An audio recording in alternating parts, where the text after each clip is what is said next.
Bakit nangyayari ito? Sunod-sunod ang kalamidad sa atin. Dahil ito ay pangitain na maniwala kayo o hindi, masyado na pong makasalanan ang ating bansa. Dahil po sa mga politician na kinukurap, binubulsa ang pira ng taong bayan. Puro kasinungalingan ang sinasabi. Hindi sila manindigan.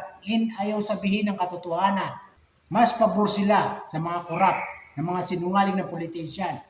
Yun po, pangitain po yan na masyado ng makasalanan ang ating bansa. Kaiyan po ang nangyayari ngayon, kalamidad o disaster na bumabagsak, sunod-sunod na nangyayari sa ating bansa. We pray the Filipino people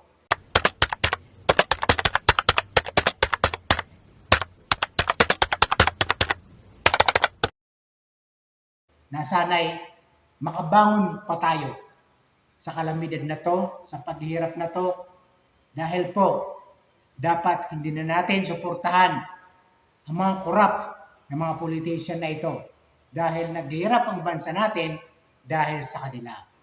Ang tanong, may makukuha ka ba bang tulong sa kanila? Charity? Sa mga politician na to? Wala po. Tandaan niyo po, ang nagbibigay lang po ng mga charity, mga tulong ay galing sa mga vlogger, content creator.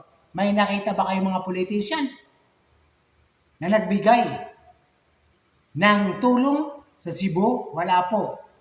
Parami pong mga politician na tamimi lang, tahimik lang. Pero ang mga content creator, mga kababayan, sila King Lux, sila Batcha TV, nandiyan po sa Cebu. Tumulong po sila. Pero mga politician po, wala po kayong makita dyan sa Cebu na pumunta riyan para magbigay ng agarang tulong. Wala po. Puro po content creator. Tama o hindi?